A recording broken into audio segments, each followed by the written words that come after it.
Good morning second standard student बच्चों। पाठ number 30 निकालिए। आज हम पाठ सीखेंगे ऊ का अभ्यास। पाठ नंबर 7 ऊ का अभ्यास। जैसे हमने कल ऊ का अभ्यास देखा था, वैसे ही ये ऊ का अभ्यास। तो बच्चों यहाँ चित्र दिए हैं और इन चित्रों के नाम ऊ से आते हैं। जैसे कि ये क्या है, ऊन। ऊन यानी इंग्लिश में इसे ऊल कहते हैं और इससे क्या बनता है, स्वेटर। ओके। ये क्या है, ऊधम यानी मिस्चेफ। ये क्या है, उदबिलाव यानी ऑटर। ये क्या है, ऊपर यानी अप। तो इसे हमें यहाँ ऊ और ऊ से आने वाले शब्द हमने यहाँ पर देखे हैं। अब हम देखेंगे ऊ की मात्रा व्यंजन के नीचे इस तरह लगाई जाती है, इस तरह लगाई जाती है। जैसे कि देखो बच्चों, हमने कल ऊ की मात्रा का चिन्ह ऐसे देखा था और ये ऊ की मात्रा का व्यंजन ऐसे है। व्यंजन के नीचे इस तरह लगाया जाता है। तो कैसे देखो बच्चों, जैसे प प्लस ऊ की मात्रा इज इक्वल टू पू। तो ये व्यंजन के नीचे ये चिन्ह लगाया जाता है। ऊ की मात्रा व्यंजन के नीचे लगाई जाती है। जैसे हम इस तरह लगाई थी, तो इस तरह हम लगाएंगे और इसे हमारा शब्द बनता है पूरी। यहाँ चित्र देखकर हम ये शब्द पूरी है। स प्लस ऊ की मात्रा सू यानी सूत, थ्रेड। फ प्लस ऊ की मात्रा फू, फूल, फ्लावर। यहाँ चित्र देख रहे हो। ज प्लस ऊ की मात्रा जू, जूता, शूज। यहाँ शूज है। झ प्लस ऊ की मात्रा झू, झूला, स्विंग। यहाँ ये चित्र है। तो यहाँ सूचना क्या दी है बच्चों, र में ऊ की मात्रा नीचे नहीं बीच में लगाई जाती है। जैसे कि यहाँ देखो बच्चों, ये र है और यहाँ ये ऊ की मात्रा इसके बीच में लगाई जाती है। तो ऐसे रू होता है और इसे शब्द बनता है ऐसे रूस। Okay, next page. यहाँ है पाठ नंबर 31 पे आइए। सूरज। यह चित्र देखकर हम ये शब्द देख सकते हो। ये क्या है, सूरज, रुमाल, डमरू, भालू। ये क्या है, सन यानी सूरज को सन कहते हैं। रुमाल, हैंडकरचिप, डमरू, रैटल, भालू, बियर। तो इसे हमें ऊ की मात्रा के शब्द मिले हैं। जैसे कि सूरज, रुमाल। यहाँ देखो र ऊ की मात्रा र के बीच में लगाई जा रही है। रुमाल, डमरू और भालू। ओके। अब हमें ऊ स्वर से बने वाक्य देखने हैं। ऊ स्वर से बने वाक्य। जैसे कि ये पाठ ऊ स्वर से बने वाक्य यानी ये शब्दों से बना है। सूरज निकला, पूरब फूल चुन लाया, पूरब अब पूजा कर, धूप जला, जूही दूध और पूरी खा, अमरूद मत खा, फिर झूला झूल, झूठ मत बोल। ठीक है। तो ऊ स्वर से बने शब्द कौन कौन से आए हैं, सूरज, पूरब, फूल, पूरब, पूजा, धूप, जूही, दूध, पूरी, अमरूद, झूला, झूल, झूठ। तो ये सारे शब्द ऊ स्वर से बने हुए शब्द यहाँ पर हमने देख लिए हैं। Next page. पाठ नंबर 32 ऊ की मात्रा का अभ्यास। ऊ की मात्रा का अभ्यास। जैसे यहाँ देखो बच्चों, व्यंजन क से ह तक व्यंजन है और इस व्यंजन के नीचे ऊ की मात्रा लगाई गई है। नीचे देख रहे हो, नीचे हर व्यंजन के नीचे ऊ की मात्रा लगाई है और वह बनते हैं कु, खु, गु, घु, चु, छु, जु, झू, टू, ठू, डू, धू, नू, तू, थू, दू, धू, नू, पू, फू, बू, भू, मू, यू, रू। यहाँ देखो र में ऊ की मात्रा बीच में लगाई गई है और यहाँ पर नीचे सिर्फ र व्यंजन में ही बीच में ऊ की मात्रा लगाई गई है। लू, वू, शू, शू, सू, हु। ओके, अब हम देखेंगे ऊ की मात्रा से बने शब्द। जैसे ये अक्षर बने वैसे हमें अब देखना है ऊ की मात्रा से बने शब्द। जैसे कि चूरन, भूषण, सूत, डूब, पूरक, सूखा, दूध, पूरब, सूरज, फूल, लूट, कूद, भूल, यूनानी, झूठ। ओके, समझ में आ गया? तो इसी तरह ऊ की मात्रा वाले शब्द बहुत सारे होते हैं। अब हम देखेंगे स्वाध्याय। स्वाध्याय में पहला प्रश्न है चित्र पहचान कर उनके नाम लिखिए। यहाँ कुछ चित्र दिए हैं और उन चित्रों को देखकर हमें उनके नाम नीचे लिखना है। जैसे कि ये क्या है? सूरज, तो ये ऐसे सूरज मैंने यहाँ लिखा है सूरज। ये क्या है? फूल। ये क्या है? पूरी। ये क्या है? झूला। ठीक है, तो हमें चित्रों को पहचान कर उनके नाम यहाँ लिखना है। और ये जो शब्द है वो भी ऊ की मात्रा से बने हुए शब्द है। प्रश्न दूसरा, नीचे लिखे गए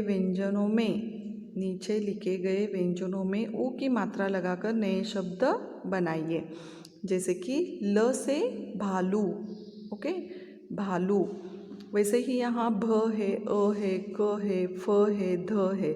तो ऐसे हमें इन अक्षरों से शब्द बनाना है। जैसे कि भ से भूल, अ से आलू, क से कूद, फ से फूल, ध से धूप। ओके, पान नंबर 33, प्रश्न तीसरा। प्रश्नों के उत्तर लिखिए। Right the answers. प्रश्नों के उत्तर लिखिए। पहला प्रश्न है कौन फूल चुन लाया? उत्तर पूरब फूल चुन लाया। जूही को क्या खाना है? जूही को दूध और पूरी खाना है। जूही को क्या न बोलना है? जूही को झूठ न बोलना है। प्रश्न चौथा, अक्षरों को अलग करके लिखिए। जैसे कि स्प्लिट द लेटर्स। अलग करना यानी क्या? बीच बीच में प्लस प्लस डालना है। तो ये पहला शब्द है लूट। ल प्लस ऊ की मात्रा प्लस ट। आलू, आ प्लस ल प्लस ऊ की मात्रा। धूल, ध प्लस ऊ की मात्रा प्लस ल।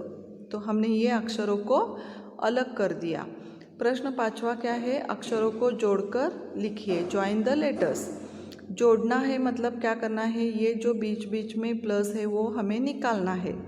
तो इसे हमारा शब्द क्या बनता है? देखो, पहला है ब प्लस ऊ की मात्रा प्लस ढ प्लस आ की मात्रा बूढ़ा। तो हमने ये प्लस प्लस निकालने के बाद कौन सा शब्द तैयार हुआ? बूढ़ा। दूसरा है म प्लस ऊ की मात्रा प्लस ल प्लस ई की मात्रा मूली। तो ये प्लस प्लस निकालने के बाद कौन सा शब्द तैयार हुआ? मूली। र प्लस ऊ की मात्रा प्लस ठ।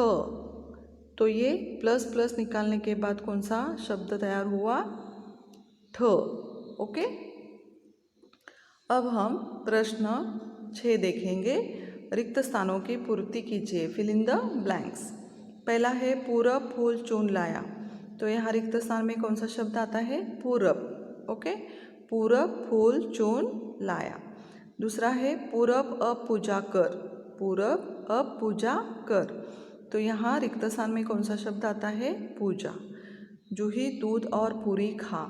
यहाँ रिक्त स्थान में कौन सा शब्द आता है? पूरी। फिर झूला झूल। यहाँ रिक्त स्थान में कौन सा शब्द आ गया? झूला। समझ में आ गया बच्चों? ओके, अब हम दूसरा पाठ देखेंगे, पाठ नंबर 34।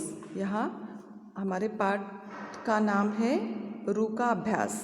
रू का अभ्यास, पाठ नंबर 8, पाठ नंबर 34। ओके, तो जैसे ही हमें यहाँ कुछ चित्र दिए हैं और इन चित्रों को हमें पहचानना है और उनके नाम लिखना है। जैसे कि यहाँ क्या है, जैसे हम रू का अभ्यास कर रहे हैं तो रू से आने वाले शब्द हमें यहाँ देखना है। रू से ऋषि, सैड। रू से ऋषि। यहाँ देखो बच्चों, ये बारिश है, ये चित्र दिखाई दे रहा है। यहाँ बारिश आ रही है। यहाँ एक आदमी यहाँ छाता लेकर खड़ा है, रेनकोट डाल के खड़े हैं। और यहाँ दूसरे पिक्चर में यहाँ देखिए कि यहाँ स्वेटर, स्कार्फ, कान टोपी यहाँ पर पहने हैं बच्चे।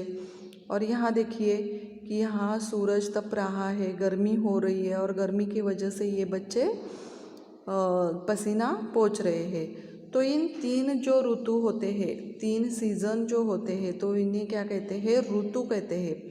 जैसे बारिश का मौसम, ठंडी का मौसम और गर्मी का मौसम।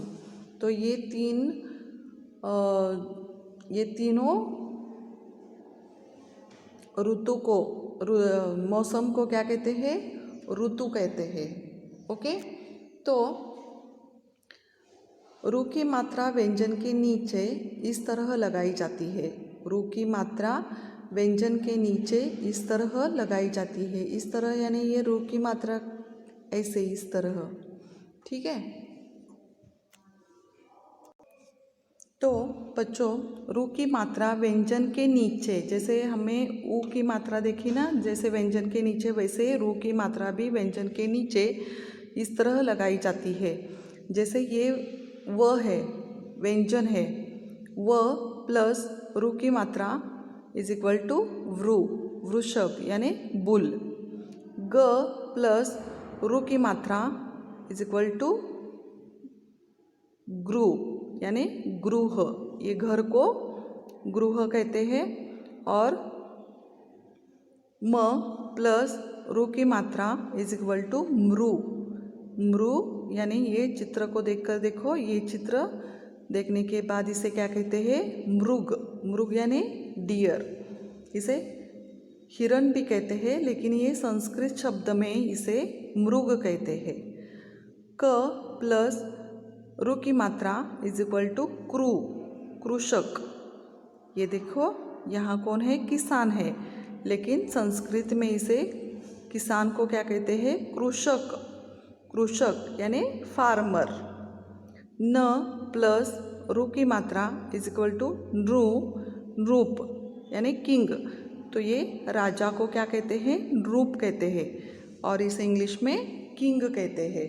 ओके, पान नंबर 35 पे आइए। यहाँ कुछ चित्र दिए हैं, तो इन चित्रों के हमें यहाँ नाम देखना है। ये क्या है, मृदंग, ड्रम लाइक म्यूजिकल इंस्ट्रूमेंट, मृदंग। तो ये म के नीचे, व्यंजन के नीचे रू की मात्रा लगाने के बाद ये शब्द तैयार हुआ, मृदंग। चित्र पहचान कर हमें ये शब्द मिला, मृदंग। ये क्या है, तृण, तृण। तो इसे इंग्लिश में ग्रास कहते हैं। इसे यहाँ देखो, व्यंजन के नीचे यहाँ रू की मात्रा लगाई है। ये क्या है, वृक्ष। ये क्या है, वृक्ष यानी पेड़ को वृक्ष भी कहते हैं, और इसे इंग्लिश में ट्री कहते हैं। ये क्या है, कृष्णा, यानी क के नीचे रू की मात्रा लगाई तो कौन सा शब्द तैयार हुआ, कृष्णा, और इसे इंग्लिश में कृष्णा कहते हैं। तो बच्चों इसके बाद हम देखेंगे रू स्वर से बने वाक्य। रू स्वर से बने वाक्य। ऋषि ईश कृपा के लिए तप करते हैं, इससे हृदय की घृणा निकल जाती है। बारिश की ऋतु में हरे तृण और वृक्ष सुंदर लगते हैं। मृदु तृण मृगों का भोजन होता है। तो इस पाठ में बच्चों हमें रू की मात्रा के आने वाले शब्द हमें यहाँ देखना है। जैसे कि यहाँ देखो, ऋषि, कृपा, हृदय, घृणा, ऋतु, तृण, वृक्ष, मृदु, तृण, मृगो। तो ये सारे जो शब्द मैंने यहाँ पर अधोरेखांकित किया है ना, तो ये सारे शब्द रु की मात्रा से बने हुए हैं। तो देखो, ऋषि ईश कृपा के लिए तप करते हैं। ईश कृपा के लिए यानी ईश्वर की कृपा के लिए, कृपा यानी आशीर्वाद के लिए तप करते हैं, तपश्चर्या करते हैं। ऐसे इससे हृदय की घृणा निकल जाती है। हृदय यानी क्या? जो हमारा हार्ट होता है ना, हृदय की घृणा। घृणा यानी जो हमारे मन में जो कोई भी ऐसी बुरा होता है, तो हमें ईश्वर के कृपा के लिए तप करने के बाद जो हृदय में घृणा होती है वो निकल जाती है। बारिश की ऋतु में जब बारिश होती है ना, तो उस ऋतु में हरे तृण, हरे तृण, तृण यानी ये ग्रास, हरे हरे ग्रास और वृक्ष सुंदर लगते हैं, क्योंकि बारिश होने के बाद हर तरफ पानी, बारिश का पानी आता है और सारा परिसर हरा हो जाता है। जैसे कि तृण और वृक्ष सुंदर लगते हैं, हरे भरे दिखाई देते हैं। मृदु तृण मृगों का भोजन है। जैसे ये मृग यानी हिरण है ना, वो जो ये तृण है यानी ग्रास है ना, तो मृगों को बहुत अच्छा ये उनका भोजन होता है। ओके, तो पान नंबर 36 देखिए, रु का अभ्यास।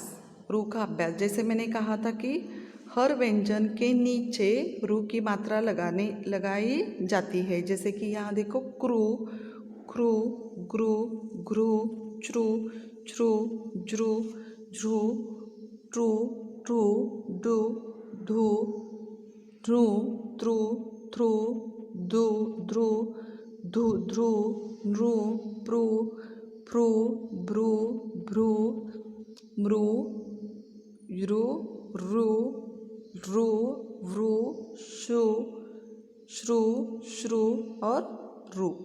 तो ऐसे ये व्यंजन के नीचे रु की मात्रा लगाई जाती है। तो इसे रु की मात्रा से बने शब्द, जैसे कि यहाँ रु है, तो इसे कौन से शब्द बनते हैं देखेंगे।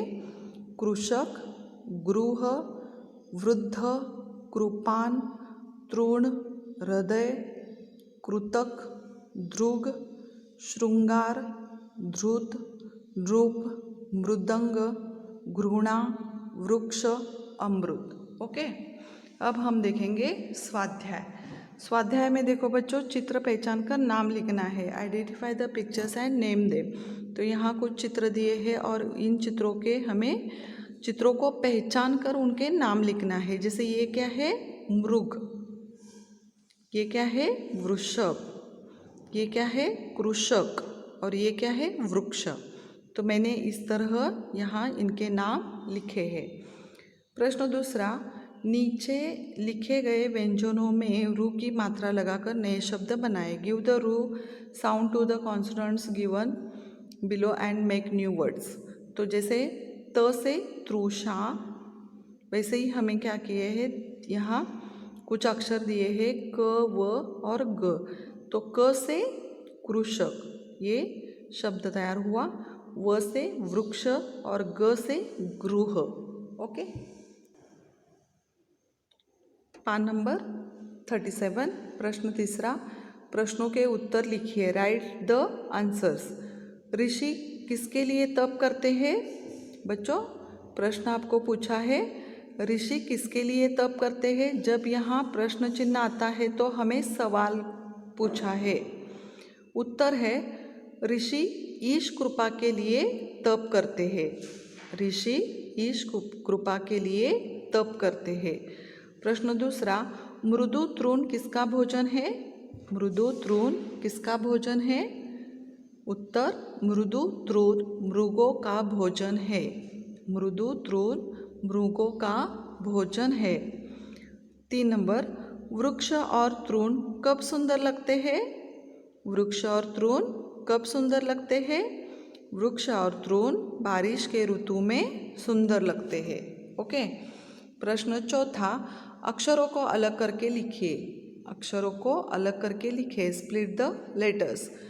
पहला है वृक्ष, यहाँ अलग करना है तो वृ प्लस क्ष। कृषक कृ प्लस श प्लस क। वृषभ वृ प्लस श प्लस भ। प्रश्न पांचवा, अक्षरों को जोड़कर लिखिए। Join the letters. जैसे कि यहाँ पर हमने प्लस डाला था तो यहाँ जोड़कर लिखना है, तो जोड़ने के लिए ये प्लस प्लस क्या करना है, हमें निकालना है।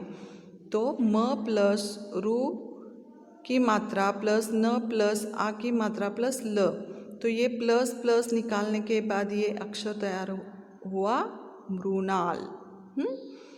क प्लस रु की मात्रा प्लस न प्लस आ की मात्रा प्लस ल, कृपाल। ह प्लस रु की मात्रा प्लस द प्लस य, हृदय। ओके, तो ऐसे जोड़कर हमें ये शब्द लिखना है। प्रश्न 6, योग्य स्थान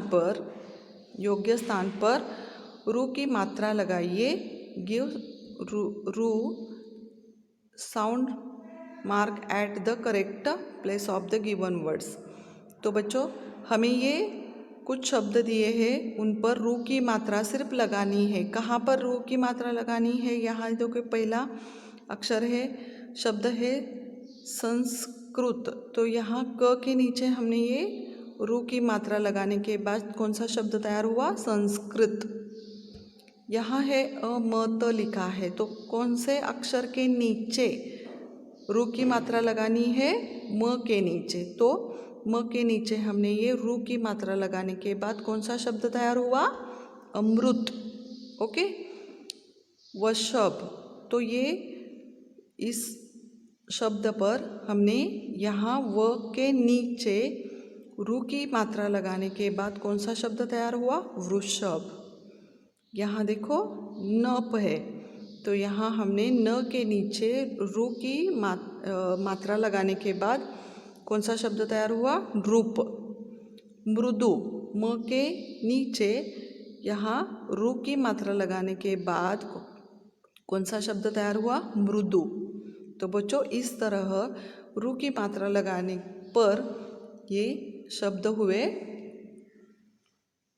संस्कृत, अमृत, वृषभ, नृप और मृदु। ओके।